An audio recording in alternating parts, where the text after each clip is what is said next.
Want to just, in the last few minutes we have here, talk about a few more things that are associated with Bob Barker. The hair. Hair? The hair. Going, the color. Yeah, the hair color. Why did you ever expect that to get that much attention? No. I had no idea that it would get that kind of attention. I had my hair had become gray, and like everybody else in television, I started tinting it. And it got to be a real drag. I was going all over the country then, or world, doing Miss Universe and Miss USA, big nighttime specials. And you had to get somebody to take care of your hair and so on. I thought, I'm had it. And so I decided, I was on vacation, and I decided I'm going to let my hair go gray. And I told somebody that. I don't know who it was associated with the show. In any event, they found out about it at CBS. And they insisted that I come in with my hair not tinted and let them see me on camera before we did it. And so I did. And without exception, they said that's fine. They said looks good. We'll go for it. So I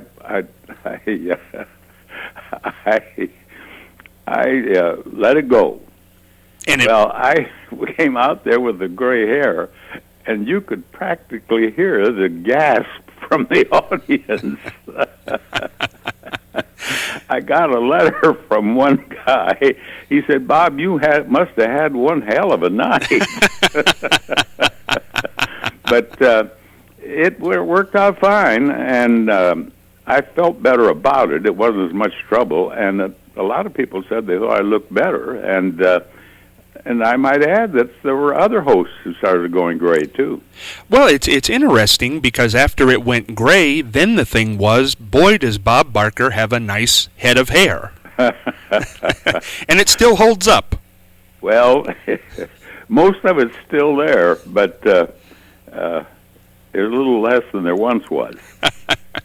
Bob, I want you to tell the story really quick about why you stopped doing the Miss USA pageant. Oh, well, I can make that just very, very short. They gave away a fur coat on the show, and I didn't like it. I asked them to stop. We did it on Price is Right, as a matter of fact. When I first started, we gave away fur coats, and I asked them to stop, and they did.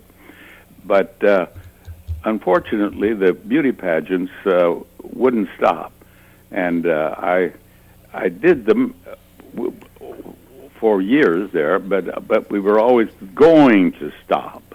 And the next year we'd stop, and then they just didn't do it, and I quit. I resigned.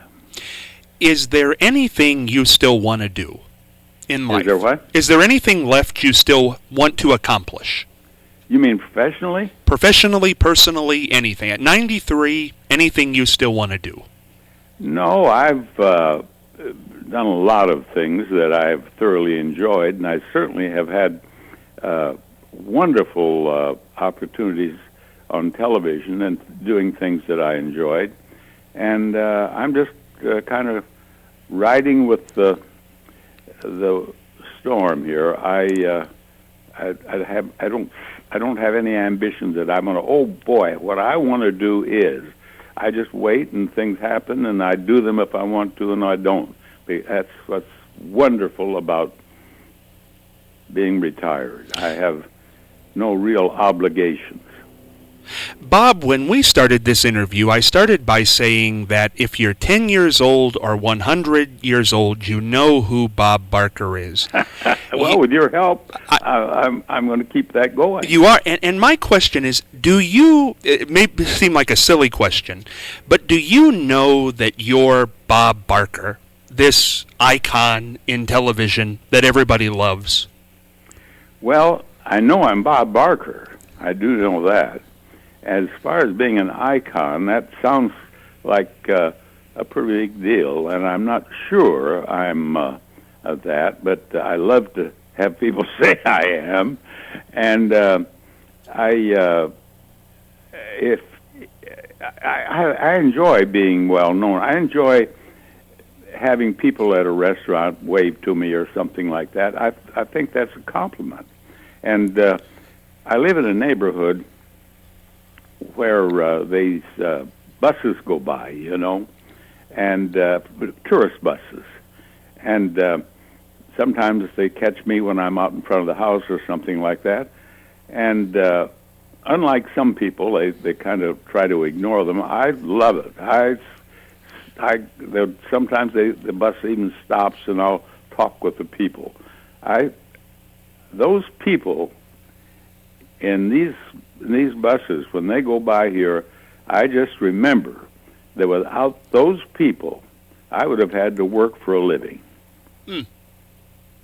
That's nicely put. Bob, 100 years from now, because you have become this mainstay in television, when people look back at the tapes, when people watch you on the internet, or however they'll be doing it 100 years from now, how do you hope they look back on Bob Barker? I hope they just kind of think he's an okay guy.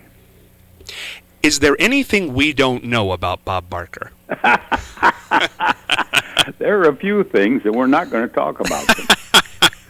You gave me time for that last question with the short answer, Bob. Well, that's the answer. Bob, you really are. There are a lot of people who we are lucky enough to get on this show, but there are few treasures. Everybody knows Bob Barker, and when we say Bob is coming on, everybody loves it.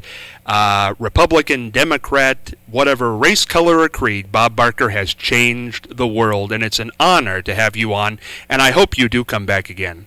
Well, with your attitude and your complimentary remarks, I'll come back anytime you want. Bob, you stay well, and we will talk again in the future. Thank you. Thank you. Bye-bye. Bye-bye. Bob Barker. No, it doesn't get any better than that.